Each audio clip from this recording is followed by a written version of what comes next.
तो चलिए शुरू करते हैं। जय हिंद प्यारे साथियों, आशा करते हैं कि आप सभी अच्छे होंगे और अपनी पढ़ाई पर आप फोकस कर रहे होंगे। स्टूडेंट्स, स्वागत है आपका आपके अपने ईडब्ल्यू के यूपीएससी यूट्यूब चैनल पर। और आज है 20 जून 2026। देखेंगे यूपीएससी और स्टेट पीसीएस पीआईबी में करंट अफेयर आपकी परीक्षा के लिए कौन कौन सा महत्वपूर्ण है उसके बारे में। बोले पीआईबी क्यों? क्योंकि पीआईबी आपके करंट अफेयर का एक ओरिजिन, जहां से मैं कहूंगा उत्पत्ति और विकास होता है करंट अफेयर का, तो वो एक सोर्स है। और अगर आप यूपीएससी की परीक्षा को देखें, अगर आप यूपीएससी की परीक्षा को देखें तो प्रतिवर्ष 15 क्वेश्चन के आसपास, 10 से 15 क्वेश्चन के आसपास वो कहां से आते हैं? वो पीआईबी से पूछे जाते हैं। आप उसको देख लेना, कोई भी करंट अफेयर का क्वेश्चन हो आपके पास में और आप देखना उसका सोर्स क्या है, तो उसका सोर्स है पीआईबी। तो इसलिए पीआईबी को तो हम केंद्र में रखते ही हैं, लेकिन उसके साथ साथ ना केवल पीआईबी को बल्कि इसके साथ साथ गाइस हम आपके साथ में द हिंदू, इंडियन एक्सप्रेस या अदर मैगजीन में कोई एडिटोरियल, कोई ऐसी खबर या कोई ऐसा न्यूज जो आपकी परीक्षा के लिए कारगर साबित हो सकता है, उपयोगी साबित हो सकता है, तो उसको भी हम आपके साथ में डिस्कस करते ही हैं। तो सबसे पहले देख लेते हैं आज के जो टॉपिक हैं वो कौन कौन से टॉपिक हैं। सबसे पहले टॉपिक पर डाल लेते हैं नजर। तो जो टॉपिक हमारे रहेंगे, पहला जो टॉपिक रहेगा वो रहेगा कुडनकुलम परमाणु ऊर्जा परियोजना। कुडनकुलम परमाणु ऊर्जा परियोजना जो न्यूक्लियर पावर प्लांट है, जिसको कुडनकुलम कहा जाता है, तो इस पर क्वेश्चन यूपीएससी पूछ चुका है। भविष्य में भी क्वेश्चन पूछने की उम्मीद आपको देखने के लिए मिलेगी। तो सबसे पहले इसको देखेंगे हम, ये परियोजना क्या है। ये जो परियोजना स्टार्ट की गई है, इसमें इंडिया प्लस रसिया, इसमें रूस का भी सहयोग भारत के लिए है, ताकि भारत अपनी ऊर्जा की आवश्यकताओं को, रिन्यूएबल ऊर्जा की आवश्यकताओं को पूरा कर सके। तो इसको डिटेल्स में जानेंगे, समझेंगे कि कुडनकुलम कहां पर है। ये तमिलनाडु रीजन में आपको देखने के लिए मिलती है। यूपीएससी बड़ा सिंपल सा क्वेश्चन पूछ चुकी है कि एक तरफ स्टेट दे दिया, दूसरी तरफ आपको क्या दे दिया, दूसरी तरफ आपको ये परमाणु ऊर्जा देती है, और पूछा कि कौन सा इसमें मैच द फॉलोइंग वाला क्वेश्चन। पीसीएस को बड़ा पसंद है मैच द फॉलोइंग, तो ऐसे क्वेश्चन पूछती है।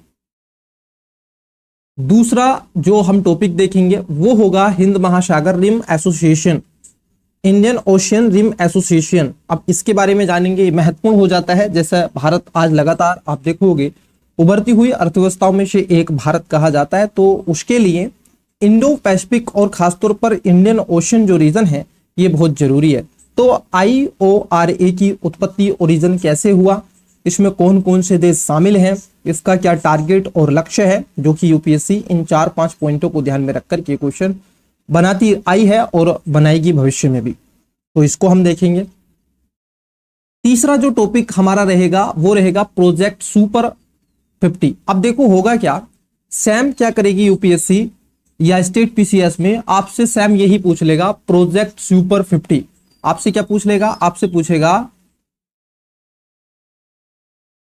Project super 50। बस इसको डबल कोमा में कर देगा और पूछेगा आपसे कि ये किससे संबंधित है। 4 ऑप्शंस दे देगा, option number A, B, C, D।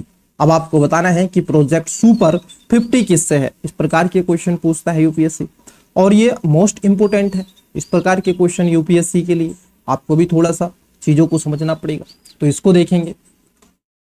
चौथा जो हमारा टॉपिक रहेगा वो रहेगा ऑपरेशन दृष्टि। अब देखो कई बार क्या है ना, इसमें क्या करेगा, कुछ नहीं करेगा। आपसे मैच द फॉलोइंग क्वेश्चन पूछ लेता है कि ऑपरेशन मित्रा, ऑपरेशन खंजर, ऑपरेशन ये, ऑपरेशन वो। आपसे ऑपरेशन डिजर्ट, ऑपरेशन दृष्टि उसमें पूछ लेगा, operation Ganga, operation Kaveri, operation Tungabhadra, है ना। इस प्रकार से आपसे क्वेश्चन पूछता है यूपीएससी और स्टेट पीसीएस में क्वेश्चन बेसिकली। तो क्या होता है, कई बार ऐसे भी पूछ सकता है, डबल कोमा में आपको दे दे ऑपरेशन दृष्टि। अब मान लो इसको डबल कोमा में कर दे ऐसे, और ये डबल कोमा मतलब उसने पूछा है आपसे स्पेसिफिक रीजन पे कि ऑपरेशन दृष्टि निम्नलिखित में से किससे संबंधित है। Option number A, B, C, D. अब आपको बताना है, ये एकदम क्वेश्चन आ गया, तो ये आपको पता होना चाहिए ऑपरेशन दृष्टि किससे है। अभी आप देखोगे बहुत अधिक मात्रा में भारतीय सेना बल ने क्या हुआ है, जिसकी नेत्रहीन व्यक्ति थे या फिर जिनको दिखाई नहीं देता था, उनकी जीरो विजिबिलिटी थी, उनको कुछ दिखता नहीं था, तो लगभग 320-50 के आसपास मैं कहूंगा, तो उन व्यक्तियों की, उन पर्सन की रोशनी पुनः वापस लौटाने का काम भारतीय सेना ने किया है। तो उससे संबंधित है ये ऑपरेशन दृष्टि। तो इसको देखेंगे। जो आपका प्रोजेक्ट सुपर 50 है, ये यूपीएससी से संबंधित है, और ये आपका जो आपका नेशनल कास्ट शेड्यूल, ठीक है, उसके द्वारा इसको बनाया गया है, तो उसको हम जानेंगे। उसके बाद जो 5वां टॉपिक हमारा रहेगा, वेरी वेरी मोस्ट इंपोर्टेंट, ये टॉपिक आपको देखने के लिए मिल जाता है, जिसको कहते हैं कोयले से अमोनिया नाइट्रेट परियोजना। अब देखो क्या होगा, ये उड़ीसा में आपको प्रधानमंत्री इसका क्या करेंगे, उद्घाटन करेंगे, शिलान्यास रखेंगे आज या कल जब भी, ठीक है। तो ये पीआईबी में था। तो अगर आपसे पूछ ले, अब देखो यूपीएससी आपसे क्या करेगा, आपसे प्रोसेस पूछ सकता है कि कोयले से अमोनिया नाइट्रेट कैसे बनाया जाता है, कौन सा प्रोसेस होता है, किस तरीके से काम करता है, या फिर इसका कहां कहां पर यूज कर सकते हैं। तो कुछ इस प्रकार के भी क्वेश्चन आपसे पूछ सकता है यूपीएससी। तो ये ओडिशा में खोलने का प्रयास किया जा रहा है। तो ये 5 बड़े आपके टॉपिक हैं। इन 5 बड़े टॉपिक को हम समेटने का काम करेंगे और चीजों को आपको डेप्थ में जानने का प्रयास करेंगे। बोले सर इसका पीडीएफ कहां पर मिलेगा। देखो अगर हम बात कर ले पीडीएफ की, तो पीडीएफ तो क्लास के पश्चात आपको टेलीग्राम पे मिलता है। टेलीग्राम का लिंक डिस्क्रिप्शन में भी है, और एजुकेशन बायर सिविल सर्विस के नाम की आईडी, आप जाओ एजुकेशन बायर लिख देना, वहां पर आ जाएगा, तो उसको आप फॉलो कर लेना। लेकिन अभी क्या है, जब तक नीट की परीक्षा नहीं हो जाती 22 जून तक, कब तक सर 22 जून तक, तो सरकार ने क्या है आईटी एक्ट के सेक्शन नंबर 69A के तहत में क्या है, अभी उसको बैन कर दिया है भारत में। तो अभी भारत में जो आपका टेलीग्राम है अभी नहीं चल रहा है, लेकिन हाँ जैसे ही नीट की परीक्षा पास हो जाएगी उसके बाद में आप देखोगे, मतलब कि पेपर हो जाएगा उसका, जस्ट उसके पश्चात सरकार उसको ओपननेस कर देगी। तो चलिए शुरू करते हैं, फिर आइए फिर बढ़ते हैं आज की क्लास के पहले एडिटोरियल की तरफ। देखिए एडिटोरियल क्या है, जरा इसको समझो। ये आपका जीएस पेपर नंबर 3 से संबंधित है, इकोनॉमी। जीएस पेपर नंबर 3 से संबंधित है, economy, energy sector, resource and development से रिलेटेड है। तो कुडनकुलम परमाणु ऊर्जा परियोजना ये चर्चाओं में रही है, तो इकोनॉमिक्स टाइम में छपा हुआ था ये, तो हमने वहां से इसको लिया है। पहली बात तो ये है कहां पर, तो ये आपका KKNP जो आपकी परियोजना है, ये है तमिलनाडु में। कहां पर है, तमिलनाडु में आपको देखने के लिए मिलेगी। पहला ये आपको नोट डाउन करना चाहिए। अभी क्या हुआ है, nuclear power corporation of India limited ने KKNP कुडनकुलम परमाणु ऊर्जा परियोजना तमिलनाडु की यूनिट 5 जो थी इसकी, वो सफलतापूर्वक प्रोसेसर आप देखोगे बेसल की स्थापना कर ली है। और इसमें जो सहयोग लिया गया है वो किसका लिया गया है, वो रूस के सहयोग से किया गया है। भारत के स्वच्छ ऊर्जा विस्तार में एक महत्वपूर्ण उपलब्धि का प्रतीक देखने के लिए आपको मिल रही है। तो कहां पर है ये बात ध्यान में रखना है। Nuclear power corporation of India limited इस पे काम कर रही है, तमिलनाडु के कुडनकुलम में है, यूनिट इसकी 5 स्टार्ट हो चुकी है, और ये रूस के सहयोग से खास तौर पर किया जा रहा है। आइए थोड़ा सा पहले इसका पिक्चर आप देख लो। ये है वो आपका जो चर्चाओं में रहा है। अब देखो है क्या, जब भारत की स्थिति में खासतौर पर न्यूक्लियर एनर्जी में क्या करना है, विस्तार करना है। और आपको याद होगा भारत का 2070 का नेट जीरो इमिशन, आपको याद होगा नेट जीरो इमिशन, तो इसको भी तो क्या करना है 2070 तक जाकर के कंप्लीट करना है। तो ये वो प्लांट है, ये जो यूनिट है जो आपकी 5वें नंबर की क्या है स्टार्ट कर दी गई है कुडोकुनम। ये आपका कहां पर है? बोले सर ये क्या है? ये पानी है बाबू, क्योंकि इस पानी ये बहुत हीट पानी होता है, यही होता है पानी बहुत गर्म पानी होता है, इसी से चीजें प्रोसेसिंग होती है और बनती है, तो ये लगाया गया है। हाँ चलिए आइए जरा देखते हैं। तो ये क्या है? एक प्रकार का जो न्यूक्लियर एनर्जी होती है इसको रिन्यूएबल एनर्जी कहा जाता है। क्या कहा जाता है? इसको रिन्यूएबल एनर्जी कहा जाता है। तो इस बात को भी क्या है आपको ध्यान में रखना है। आगे बढ़ते हैं।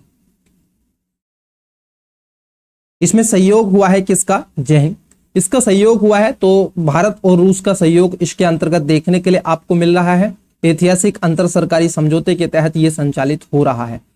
इसमें विकास परमाणु ऊर्जा नियामक बोर्ड जो है आपका, उसके उपकरणों के निर्माण, मुख्य रूप से न्यूक्लियर आईलैंड घटकों की स्थापना को मंजूरी दी गई है, जिसमें पुतिन बैठे थे और उसके साथ साथ मोदी जी, दोनों ने एक साथ बैठ करके इस पे वार्तालाप किया था। फिर उसके बाद में उसका परिणाम ये देखने के लिए आपको मिला। रिएक्टर प्रेशर वेसल क्या है, जरा इसको देखिएगा। ये लगभग 320 टन वजन वाला एक विशाल स्टील घटक होता है, मतलब कि कंपोनेंट है। इसे अक्सर परमाणु ऊर्जा संयंत्र, न्यूक्लियर पावर प्लांट का दिल कहा जाता है। किसको कहा जाता है? दिल।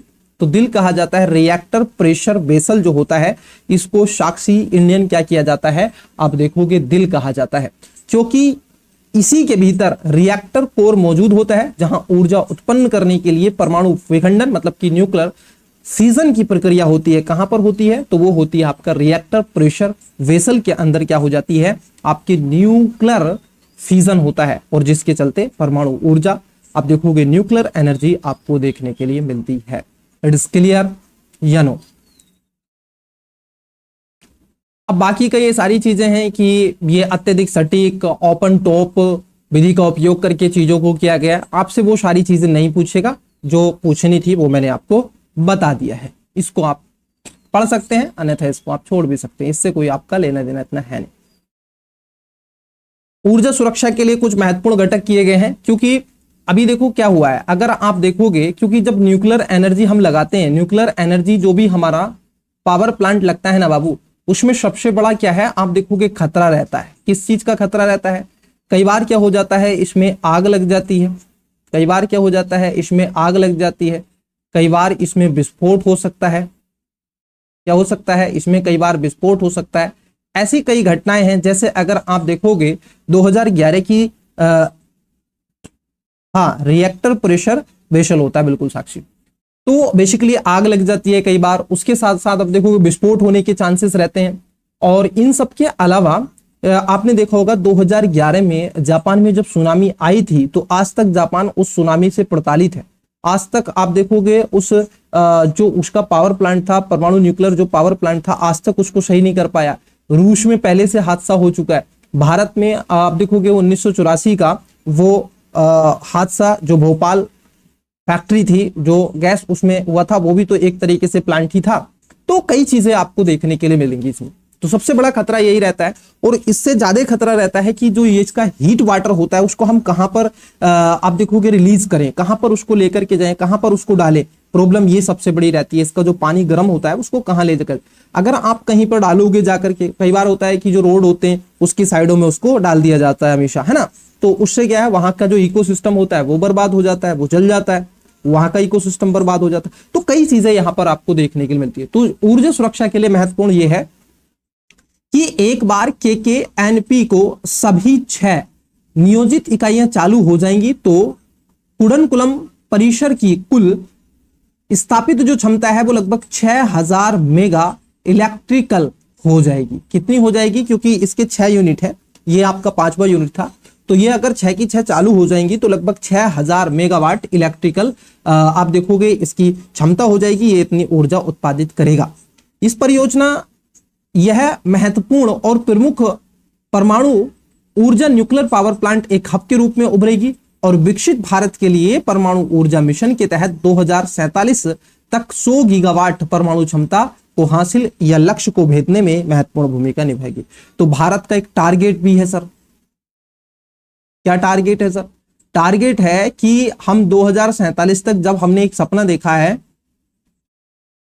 विकसित भारत का, तो 2047 में हमने कहा है कि हम न्यूक्लियर जो एनर्जी होगी वो कितनी होगी, 100 गीगावाट हम इसको बनाएंगे। तो खासतौर पर ये उसमें शामिल करेगा। तो देखो ये वो टर्म है, ये वो एक पॉइंट है, फैक्ट है आपकी परीक्षा के लिए। अगर आप मेंस का आंसर लिख रहे हैं तो आप बहुत इजी वे में क्या कर सकते हो, इन फैक्ट को यूज कर सकते हो, है ना। तो विकसित भारत का सपना 2047 रखा गया है। तो जब तक हमें 100 गीगावाट तक क्या है, न्यूक्लियर जो एनर्जी है उसका उत्पादन करना है। Clear, it is clear. चलिए, तो अगर क्लियर है तो देखो 2020 में एक क्वेश्चन पूछा था बाबू आपसे, ये प्रीलिम्स का क्वेश्चन है। और क्वेश्चन क्या है जरा समझना। क्वेश्चन है आपका, भारत में कुछ परमाणु रिएक्टरों को IAEA सुरक्षा उपायों, IAEA सेफ गार्ड्स के तहत रखा जाता है जबकि अन्य को नहीं, ऐसा क्यों? ये आपको बताना है, ऐसा क्यों, ऐसा क्यों होता है। तो ऑप्शन नंबर ए है, कुछ यूरेनियम का उपयोग करते हैं और अन्य थोरियम का, कुछ आयातित इंपोर्टेड यूरेनियम का उपयोग करते हैं और अन्य घरेलू आपूर्ति का। सी में कह रहे हैं कुछ का संचालन विदेशी उद्यमों द्वारा किया जाता है और अन्य का घरेलू उद्यमों द्वारा। डी, कुछ सरकारी स्वामित्व वाले हैं और अन्य निजी स्वामित्व वाले। तो दीजिए इसका राइट आंसर।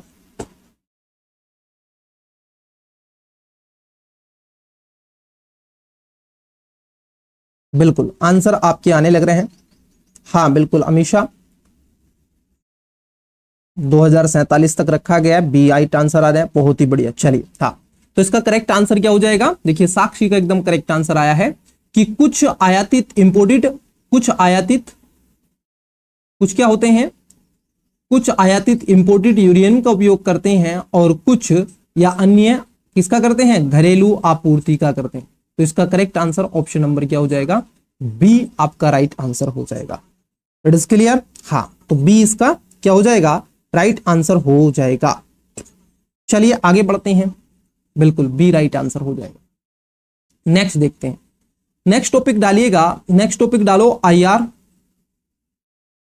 और आईआर में भी डाल सकते हो या फिर आप इसमें और क्या डालोगे, तो आप एक्सटर्नल सिक्योरिटी, जो सिक्योरिटी वाला है आपका, है ना, जो सिक्योरिटी वाला चैप्टर आता है ना, एक अलग से आपका यूनिट है आपके जीएस में, तो उसको आप कहीं भी रख सकते हैं, 3 में भी रख सकते हैं। इसको आप अगर आईआर पढ़ते हैं तो आईआर को आप 3 में रखोगे, जीएस पेपर नंबर कहां पर रखोगे, जीएस पेपर नंबर 3 में आप रख सकते हैं, क्योंकि ऐसे ऑर्गेनाइज, ऐसे संगठन विभिन्न प्रकार के पूछे जाते हैं। तो ये चर्चाओं में रहा है आपका इंडियन ओशियन रिम एसोसिएशन, जिसको हिंद महासागर रिम एसोसिएशन ही कहा जाता है। अब ये चर्चाओं में क्यों रहा जरा समझना, द हिंदू में था तो हमें उचित लगा तो हमने वहां से लिया। देखो अभी क्या हुआ है, नई दिल्ली में इसके वरिष्ठ अधिकारियों की 28वीं बैठक में संवाद भागीदार मतलब कि डायलॉग पार्टनर बनने के लिए कनाडा के आवेदन की समीक्षा कर रहा है, जो इस संगठन के बढ़ते समुद्री जुड़ाव को दर्शाता है। बेसिकली क्या है, अभी इसकी बैठक हो रही थी कहां पर, अपने यहां नई दिल्ली में, भारत में इसकी बैठक चल रही थी। तो हुआ क्या, देखो ये जो इंडियन ओशन रिम एसोसिएशन है, इसमें अधिकतर जो मेंबर हैं वो सदस्य हैं जो खासतौर पर इसके साथ में अपनी सीमा साझा करते हैं। लेकिन अभी इसकी 28वीं जो 28 जो आपकी समिट चल रही है, इसका जो संवाद चल रहा है नई दिल्ली में, तो वहां पर क्या है, एक डायलॉग पार्टनर के रूप में कनाडा भी इसमें शामिल होता हुआ प्रतीत हो रहा है। कौन हो रहा है, कनाडा भी इसमें शामिल होता हुआ प्रतीत हो रहा है। तो ये क्या है, इसका भी विस्तार होता हुआ हमें समझ में आ रहा है।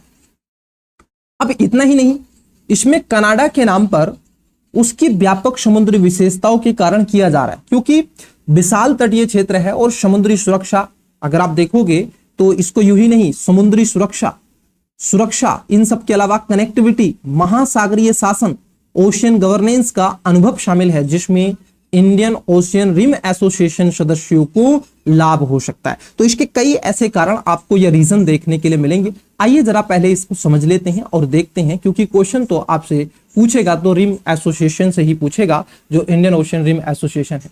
तो सबसे पहले आप देखो यहां पर विद्यार्थी, क्या members of Indian ocean rim association के मेंबर्स कौन कौन से हैं, ताकि आपको एकदम क्लियर कट पता होना चाहिए कि सर इसके कौन कौन से सदस्य हैं। देखो जरा कौन कौन से सदस्य हैं, तो केंद्र में क्या रखा गया है, हमारा प्यारा देश इंडिया रखा हुआ है।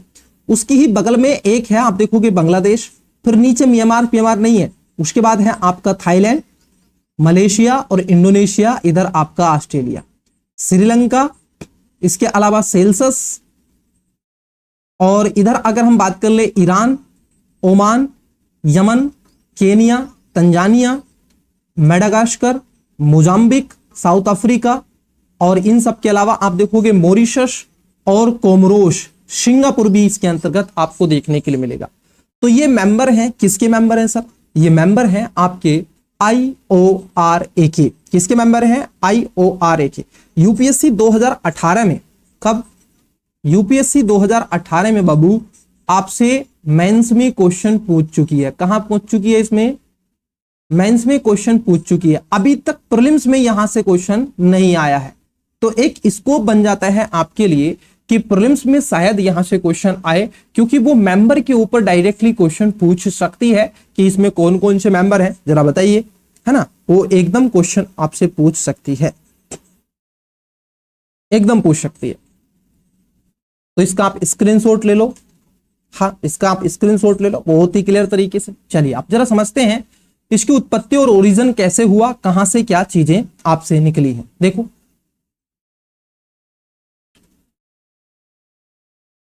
IORA 23 सदस्य हैं इसके अंतर्गत। टोटल कितने मेंबर हैं अगर आपसे पूछे तो इसमें टोटल 23 मेंबर हैं। जैसे G20 है, आपके 20 हैं, ब्रिक्स है, अब उसमें 10-11 हो चुके हैं। ऐसे ही आप देखोगे G7 है, उसमें भी बढ़ावा देने का प्रयास किया जा रहा है। आपका शार्क है, उसमें भी बढ़ावा देने का प्रयास किया जा रहा है। इन सब के अलावा आसियान है, उसमें भी बढ़ावा देने का प्रयास किया जा रहा है। तो कई जितने भी ऐसे संगठन थे बने हुए ऑलरेडी पहले से, तो उसमें लगातार क्या है, नंबर ऑफ मेंबर्स क्या है, बढ़ते चले जा रहे हैं। तो इसमें भी उम्मीद है कि बढ़ेंगे।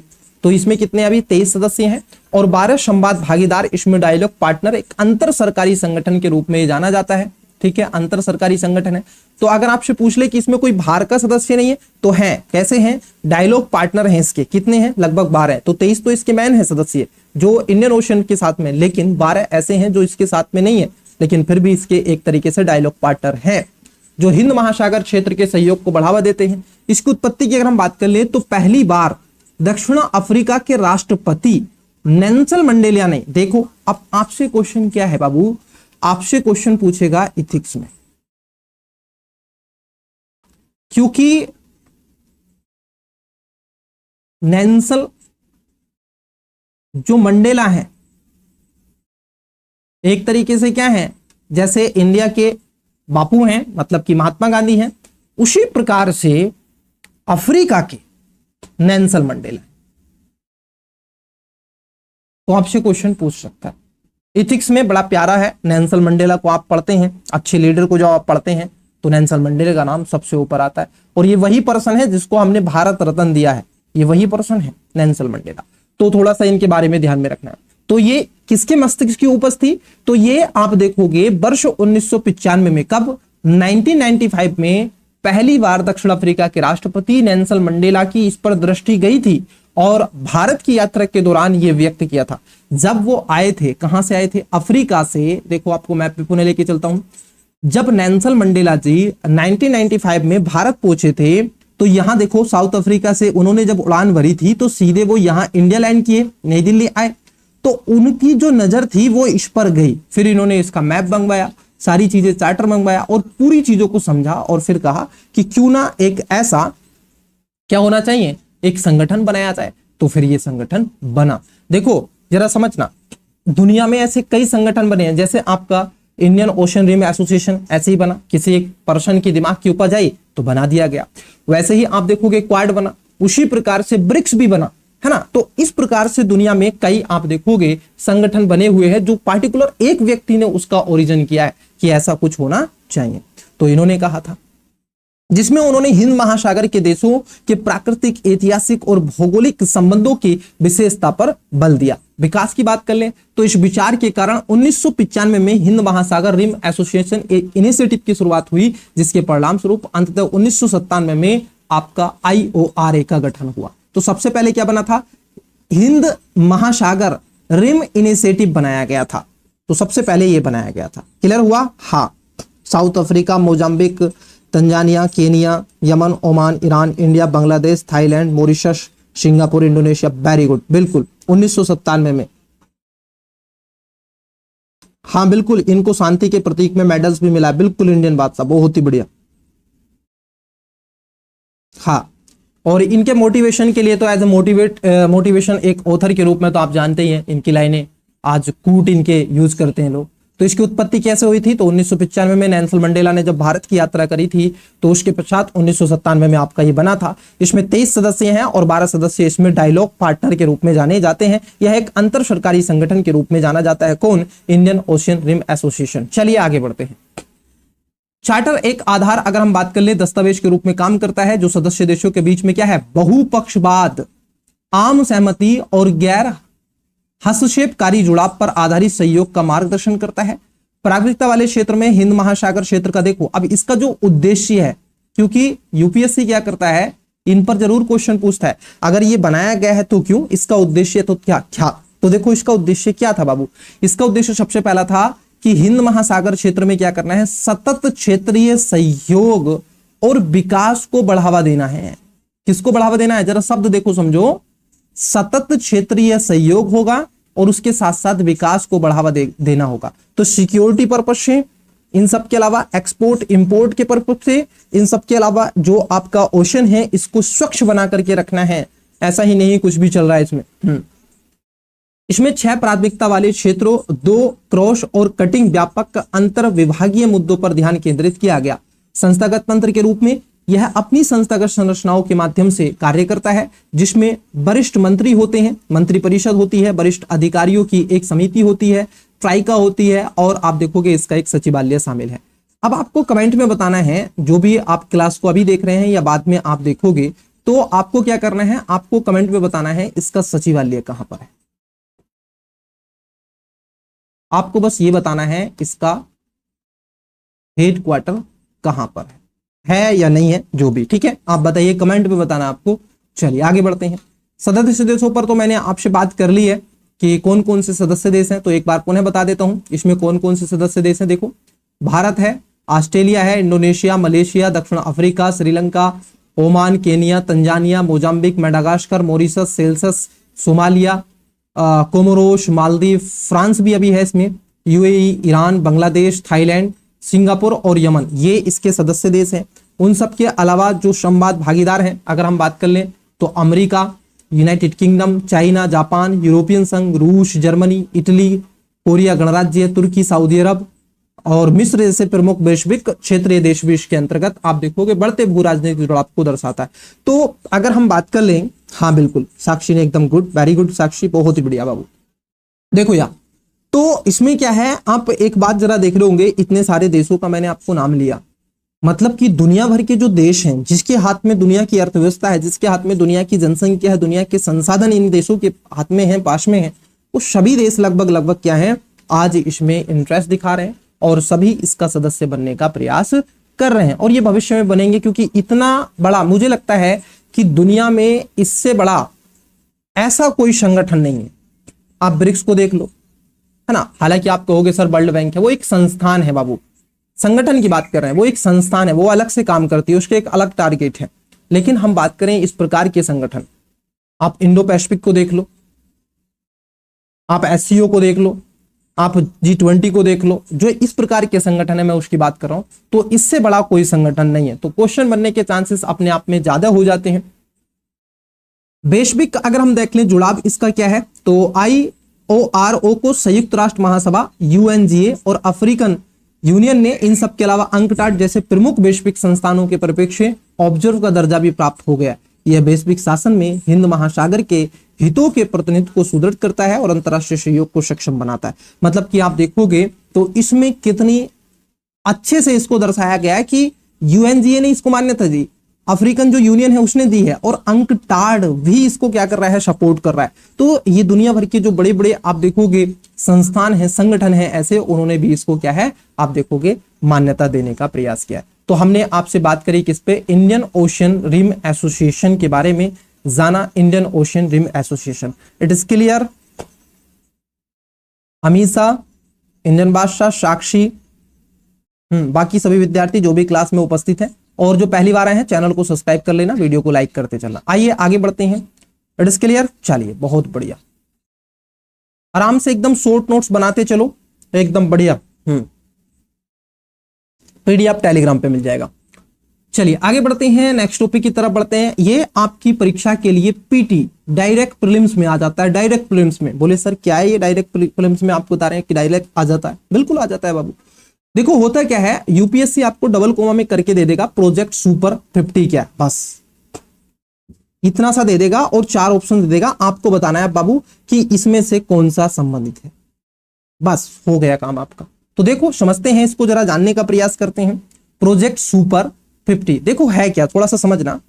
एक संस्थान है जो संवैधानिक संस्थान है जिसको राष्ट्रीय अनुसूचित जाति आयोग कहा जाता है, NCSC कहा जाता है, जिसको नेशनल कमीशन शेड्यूल कास्ट, ठीक है।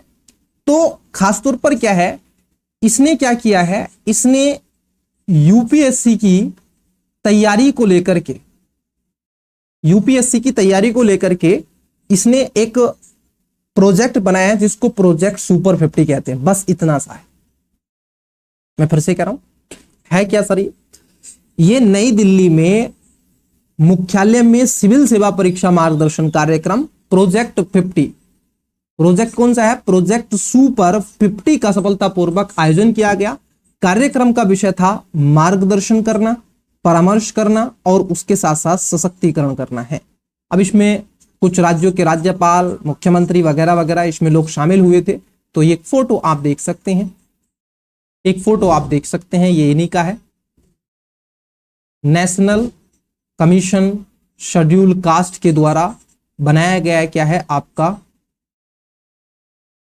प्रोजेक्ट सुपर 50, बस इतना सा आपको ध्यान में रखना है, किससे संबंधित था और कुछ ध्यान में नहीं रखना है,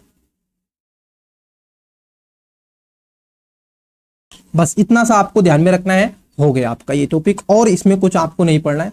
ये कहां से लिए हो, क्यों इंपोर्टेंट है, क्योंकि ये बाबू पीआईबी में था, और पीआईबी में था, कल को पूछ लेगा, आप कहोगे सरकार चला तो रही थी, कौन सा प्रोजेक्ट था, तो यही प्रोजेक्ट था आपका प्रोजेक्ट सुपर 50। क्लियर हुआ? हाँ बिल्कुल, ये पीसीएस और आप देखोगे यूपीएससी दोनों में पूछने की संभावना आपको देखने के लिए मिलेगी। क्लियर हो गया? चलो आगे बढ़ते हैं, एकदम प्रीलिम्स का फैक्ट था वो। आगे बढ़ते हैं, नेक्स्ट है आपका, ये भी प्रीलिम्स ओरिएंट है, प्रीलिम्स का एकदम फैक्ट है ये भी, बिल्कुल एकदम प्रीलिम्स में। बोले सर क्या है प्रीलिम्स में? ऑपरेशन दृष्टि। जैसे आपसे क्या है, ऑपरेशन आपसे क्या पूछा गया था, operation Ganga, operation Kaveri, operation आप देखोगे कई इस प्रकार के बनाए गए हैं और पूछे गए हैं समय रहते हुए। तो उसी प्रकार से क्या है, आपसे ऑपरेशन दृष्टि भी पूछा जा सकता है। क्या पूछा जा सकता है? ऑपरेशन दृष्टि भी आपसे पूछा जा सकता है। आपसे क्या पूछा जा सकता है? ऑपरेशन दृष्टि भी पूछा जा सकता है। तो इसको क्या है, आपको ध्यान में रखना है। समीसा का जो कमेंट है वो हमने ले लिया है, बहुत पहले ले लिया है। बाबू हमने कहा था थोड़ा सा धैर्य रखो, अभी आपका कोई एग्जाम नहीं आया, होप कि मैं ये समझ के चलता हूँ। अगर आपका होगा तो पीसीएस दोगे, या फिर उसके अलावा आप क्या दोगे,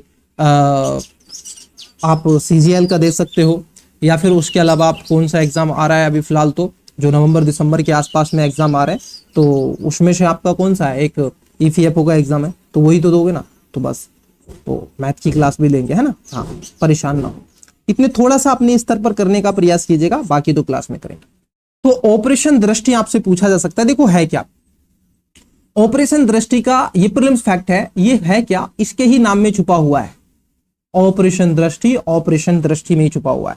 हुआ क्या है, जो भारत की जो सेना है ना, तो भारत की सैन्य जो अस्पताल हैं उन्होंने क्या किया है, भारत की सैन्य अस्पताल ने क्या किया है, एक तरीके से नेत्र शल्य चिकित्सा शिविर आयोजित किया, और यह अब तक का सबसे बड़ा मेगा नेत्र शल्य चिकित्सा शिविर था जो हमारी सेना के द्वारा शुरू किया गया है।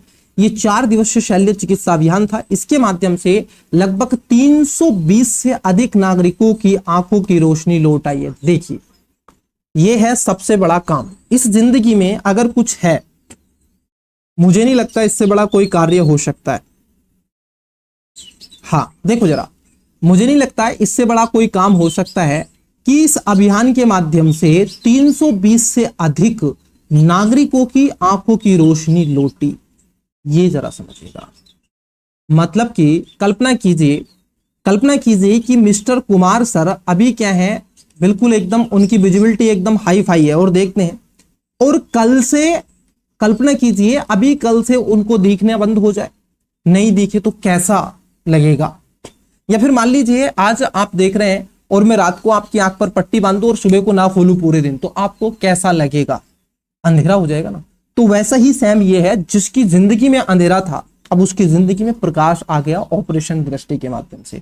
इसलिए तो मुझे बहुत प्राउड होता है, मैं भारतीय सेना पर, हमारे देश की सेना पर बहुत प्राउड करता हूं। मैं बहुत ही अच्छा फील करता हूं कि हमारे देश की सेना न केवल आप देखोगे सीमा पर हमारी रक्षा करती है, बल्कि आप देखोगे ये नागरिकों की सेवा भी बखूबी तरीके से आपको निभाती है। तो ये लोग जिनकी आंखों पर भी ब्लैक आपको चश्मा दिख रहा है, ये जब ब्लैक चश्मे वाले जितने भी दिख रहे हैं, ये माता जी हैं इधर और एक इधर है, तो इन सब की क्या है, आइस की रोशनी पुनः वापस आई है, ये हमारी सेना। तो गर्व होता है। तो प्रीलिम्स का फैक्ट है एकदम, आपसे पूछ लेगा ऑपरेशन दृष्टि, क्या पूछेगा आपसे? ऑपरेशन दृष्टि, बस डबल कोमा में दे देगा और संबंध किससे है। अब कई बार क्या है ना, आपको रहेगा कि operation Ganga, operation Kaveri, operation खंजर, ऑपरेशन ये, ऑपरेशन वो, कई सारे अभ्यास होते रहते हैं। तो मुझे लगता है कि इनमें से तो नहीं, बहुत ही रेयर ऑफ रेयर विद्यार्थी का जाएगा। ऑपरेशन दृष्टि का संबंध है नेत्रहीन व्यक्तियों से, जिसको दिखाई नहीं देता था, जीरो विजिबिलिटी थी या फिर उनको दिखता नहीं था, हमारी भारतीय सेना ने उनको क्या है अब पुनः दृष्टि दी है, पुनः आप देखोगे देखने की वो ऊर्जाएं, उनकी आंखों को पुनः जीवित कर दिया।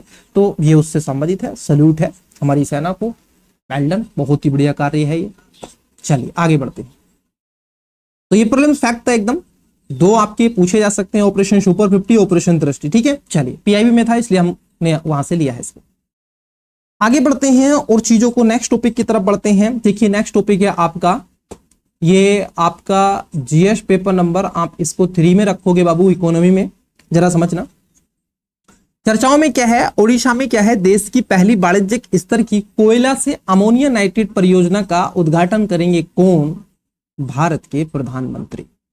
कहां करेंगे? भारत के प्रधानमंत्री। ये कहां पर होगा? तो पहला है ओडिशा में है, दूसरा झारसुगुड़ा जिले के खलनपुर में आपको देखने को मिलेगा। ये 25,016 करोड़ रुपए की एक कोयला गैसीकरण परियोजना है जो खासतौर पर बनाई जा रही है। आइए सबसे पहले देख लेते हैं कि कोयले से अमोनियम नाइट्रेट कैसे बनता है। सबसे पहले इसको समझते हैं। देखो जरा, यहां पर एक चित्र आपको विजिबल हो रहा होगा, आई होप कि आपको एक चित्र विजिबल हो रहा है, बिल्कुल हो रहा है। कोल टू अमोनियम नाइट्रेट प्रोजेक्ट है क्या? यहां पर आपको ब्लैक एक स्पॉट में कोयला दिख रहा है, ये कोयला है, फीड स्टॉक है। हम इसको क्या लेके गए हैं, इस कोयले को हम क्या ले गए हैं, गैसिफिकेशन कर रहे हैं। इसको ले जाकर के हम एक फैक्ट्री में ले गए, एक प्लांट में ले गए, तो इसका क्या कर रहे हैं, गैसिफिकेशन कर रहे हैं, कोयले से गैस बना रहे हैं। इस गैस को स्टोर कर रहे हैं और स्टोर करने के पश्चात आगे प्लांट में लेकर के जा रहे हैं, जिसमें आप क्या करोगे, अमोनिया सिंथेटिक प्लांट होगा। और ये क्या करेगा, जो गैसिफिकेशन किया है उस गैसिफिकेशन का अमोनिया में उसको तोड़ देगा। क्या करेगा, अमोनियम, आप देखोगे सिंथेटिक प्लांट के माध्यम से इसको अमोनिया में बनाया जाएगा। जैसे ही ये अमोनिया गैस आगे जाती है नेक्स्ट प्लांट में, तो इसको अमोनियम नाइट्रेट प्रोडक्शन इससे होता है और ये आपका क्या है, फाइनल प्रोडक्ट बन जाता है। इससे क्या बनता है सर? इससे बनता है बाबू अमोनियम नाइट्रेट, खासतौर पर फर्टिलाइजर और इन सब के अलावा एक्सप्लोजिव इसके माध्यम से बनते हैं। इसके माध्यम से आप प्लास्टिक में यूज कर सकते हैं, जो हमारे खासतौर पर फर्टिलाइजर है जो भारतीय किसानों के लिए जरूरी है, तो उसमें खासतौर पर यूज किया जाता है। की ऑब्जेक्टिव इसका क्या है, क्योंकि ये एक तरीके से सस्टेनेबल प्रोडक्शन है, ठीक है, ये आपको ध्यान में रखना है। कैसा है ये, सस्टेनेबल प्रोडक्शन है, इससे पृथ्वी पर या फिर प्राकृतिक संसाधनों पर इतना बड़ा आप देखोगे क्या है, प्रभाव नहीं पड़ता है। इन सब के अलावा ये एक तरीके से इंटेंसियल एग्रीकल्चर और इंडस्ट्री इनपुट्स के रूप में काम करेगा, क्योंकि भाई आप अमोनियम नाइट्रेट का देखो विभिन्न प्रकार की इंडस्ट्री में आप यूज करते हैं, इन सब के अलावा फर्टिलाइजर में आप इसको यूज करते हैं। It is clear? तो इसके माध्यम से आप चीजों को समझ जाएंगे। और यूपीएससी अमोनियम नाइट्रेट के ऊपर क्वेश्चन पूछ चुका है। तो देखो इसमें कच्चे कोयले को क्या करते हैं, कच्चा कोयला लेते हैं और कच्चे कोयले को गैसीकरण के माध्यम से अमोनियम नाइट्रेट में परिवर्तित किया जाता है और कोयले को ऑक्सीजन और भाप के साथ अभिक्रिया कराकर संश्लेषित मतलब कि आप देखोगे शीन गैस उत्पन्न की जाती है। इसी शीन गैस से क्या होगा, बाद में अमोनियम और नाइट्रिक अम्ल में परिवर्तित किया जाता है और जिन्हें मिलाकर अंतिम में अमोनिया नाइट्रेट उत्पाद क्या हो जाता है, संश्लेषित किया जाता है। तो ये चीजें हैं, एक पूरा प्रोसेस है जो मैंने आपको बताया किस तरीके से चीजों को किया जाता है। तो कोयले को कहां पर करना है, कोयले को सबसे पहले आप बनाओ, उसका गैसिफिकेशन करो, उसका अमोनियम नाइट्रेट कर दो। गैसिफिकेशन करते हो तो वहां से क्या होता है, क्योंकि ऑक्सीजन और भाप के साथ क्रिया करने के पश्चात में क्या हो जाएगा, एक सिन गैस बनेगी। सिन गैस से बाद में अमोनिया नाइट्रिक अम्ल को परिवर्तित कर देते हैं, जिसके चलते आगे चल के अंतिम जो फाइनल ये प्रोडक्ट बनता है या रिजल्ट देता है तो बनता है अमोनियम नाइट्रेट उत्पाद के रूप में। और इसी को आप क्या कर सकते हैं, एग्रीकल्चर में यूज करते हैं, फर्टिलाइजर बेसिकली, और विभिन्न आप देखोगे जो आपके इंडस्ट्रीज हैं वहां पर आप इसका सदुपयोग या फिर आप देखोगे फाइनल प्रोडक्ट बनाते हैं। It is clear. तो ये है आपका क्या, खासतौर पर कोयले से अमोनियम नाइट्रेट कैसे बनता है। तो ये एक प्रक्रिया है, ये एक प्रोसेस है जो किया जाता है, जो कि आपने इस बात को समझा। आइए जरा थोड़ा सा समझ लेते हैं आप कोयले के बारे में। ये तो हमने आपको बता दिया कि वगैरह वगैरह, ठीक है। चलो, भारत विश्व में कोयले का दूसरा सबसे बड़ा उत्पादक है। जरा समझना, ये लाइन नोट कर लो अपने नोट्स में। भारत विश्व में कोयले का सबसे बड़ा क्या है, दूसरा सबसे बड़ा उत्पादक है। दूसरा बड़ा सबसे बड़ा उत्पादक है भारत कोयले का पूरे विश्व में, और क्या है, उपभोक्ता भी है। और कोल इंडिया लिमिटेड विश्व स्तर पर सबसे बड़ी कोयला उत्पादक कंपनी है। आइए जरा 3 फैक्ट लिखवाते हैं आपको। पहला फैक्ट है कि अगर हम बात कर लें कोल के बारे में, तो इंडिया जो है हमारा, जो हमारा इंडिया है वो कहां कहां पर क्या कर रहा है, तो देखो सबसे बड़ा क्या है, दूसरा, सेकंड नंबर पर क्या है, अगर हम देखें तो सेकंड नंबर पर क्या है, हम प्रोडक्शन करते हैं इसका, ठीक है, प्रोडक्शन करते हैं, सबसे बड़ा दूसरा। और उपभोक्ता के नंबर पर भी है, हम सेकंड पर क्या है, कंज्यूमर भी हैं। तो ये भी आपको ध्यान में रखना है। उसके अलावा अगर हम बात कर ले, कोल इंडिया लिमिटेड है जो विश्व स्तर पर सबसे बड़ी भारत की कोयला उत्पादक कंपनी है जो विदेशों में काम करती है। China are first, okay, China are first है। इसके साथ साथ भारत के पास में अगर कोयले की बात कर ले तो 400 अरब टन से अधिक विश्व का 5वां सबसे बड़ा कोयला भंडार भी है। देखो आपको होगा सर इतना सब कुछ भारत के पास में है, हम फिर भी इधर उधर पर निर्भर हैं, फिर भी हम पेट्रोल डीजल कोयला किसी फलाना देश से उस देश से मंगाते रहते। जब सर हमारे पास में 400 अरब टन से अधिक विश्व का 5वां सबसे बड़ा कोयला भंडारण है, फिर हमें काहे जरूरत पड़ी हुई है, फिर हमें क्यों जरूरत पड़ी है इन सब करने की।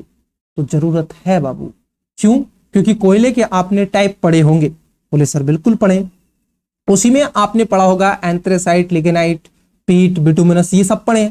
तो भारत में जो है पीट कोयला अधिक पाया जाता है, जिसमें कार्बन की मात्रा, मतलब आप देखोगे जो आपका कार्बन की मात्रा होती है, अगर हम बात कर लें भारत के कोयले में, क्योंकि एक तो ये पीट कोयला है ज्यादा मात्रा में, और खासतौर पर तो इसमें क्या है, लगभग आपका वही 40% के आसपास है। तो बेसिकली राख ज्यादा है। हम क्या लेते हैं, हम एंथ्रेसाइट, लिग्नाइट कोयला इंपोर्ट करते हैं। जो व्हाइट कोयला होता है उसको जलाने पर उसकी लो बिल्कुल एक तरीके से नीली जैसे गैस होता है हमारे घर में रसोई में, तो उसी तरीके से जलता है, उसमें धुआं नहीं, वो व्हाइट कलर का स्मोक देता है। और ये जो पीट कोयला है ब्लैक एकदम काला निकालता है ना, धुआं जो होता है। तो इसलिए हम इंपोर्ट हैं, इसलिए हम आप देखोगे सबसे बड़े क्या है, उपभोक्ता है विश्व में दूसरे नंबर पर, और उत्पादक भी हैं, लेकिन आयातक भी हैं, है ना, ये भी आपको ध्यान में रखना है।